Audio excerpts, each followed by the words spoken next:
السلام عليكم. حاجتك في مركز تدريب وفي القوى الأساسية. يعني ايه حاجتك في مركز تدريب والقوى الأساسية؟ يعني بيسألك ناس كتير قوي بتسألني وبتقول لي ايه؟ بتقول لي انا حافظ على حاجتي ازاي وانا في مركز تدريب او في القوى الأساسية؟ ده انا بحط حاجتي، وليكن بحط حاجتي مثلا في دولاب، ولا واخد معايا شنطة، ولا لسه رايح لأول مرة ومعرفش، ولقيت نفسي كل ما انزل تحت واطلع الاقي حاجة متاخدة من شنطتي، ومش عارف مين اللي بياخدها، ومش عارف اسيطر على الموضوع ده. اعمل ايه؟ بص يا معلم، انت عشان تحافظ على نفسك، قبل بس ما اقول لك تعمل ايه، ما تنساش تعمل سبسكرايب للقناة وتفعل الجرس وتعمل لايك للفيديو عشان ان شاء الله يوصلك كل جديد.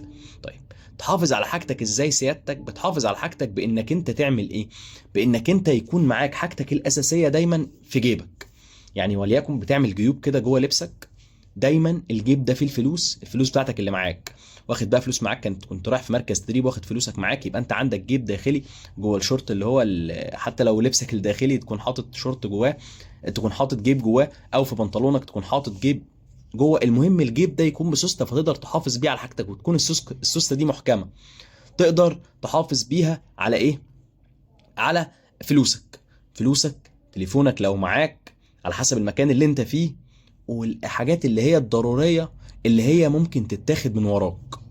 طيب، ناس كتير بتقول لي ايه؟ ناس كتير بتقول لي طيب هو دلوقتي لو انا حاجة اتاخدت من ورايا، هل اروح اخد مكانها؟ لا، مش فاهم. ناس كتير بتقول لك، تسمع كلمة كده في مركز تدريب يقول لك ايه؟ لو اتاخدت منك حاجة روح خد حاجة تانية. يعني ايه؟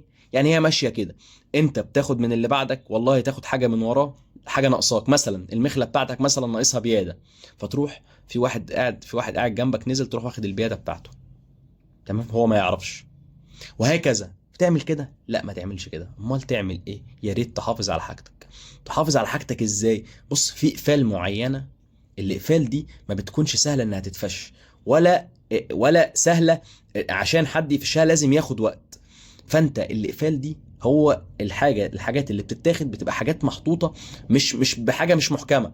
يعني مثلا وليكن قفل بيتخبط عليه بالطوبه فبيتفتح، قفل مش عارف بيتفتح باي مفتاح. الحاجات دي كلها دي بتتاخد بسهوله، تقدر تاخد الحاجه دي بسهوله من الدولاب ده، ولا تقدر تاخدها من الشنطه دي.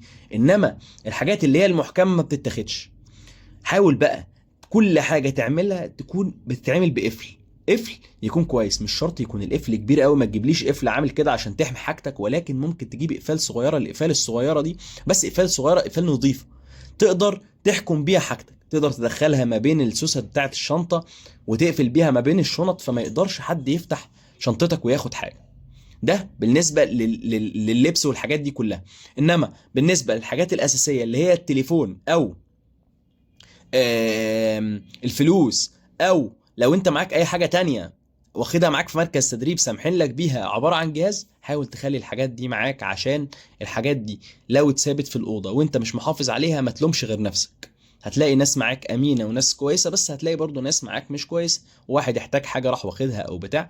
فانت الاحسن ليك دايما انك انت ايه؟ انك انت تكون محافظ على نفسك، وانك انت عشان ما تخونش اللي حواليك تحاول انت تكون امين على نفسك. يعني انت اللي تحافظ على نفسك. طب انا احافظ على نفسي ازاي؟ احافظ على نفسي بان انا اخد اكتر وسائل الامان اللي ممكن اتبعها، عشان اقدر اوصل لاكبر درجه من الامان. طب اكبر درجه من الامان دي انا هاخدها ازاي؟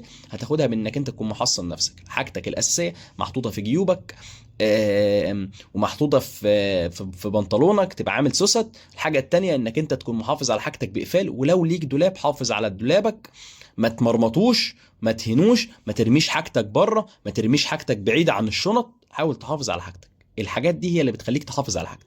غير كده مش هتقدر تحافظ على حاجتك، ومفيش حد يلام اللي حواليك، ما تلومش غير نفسك.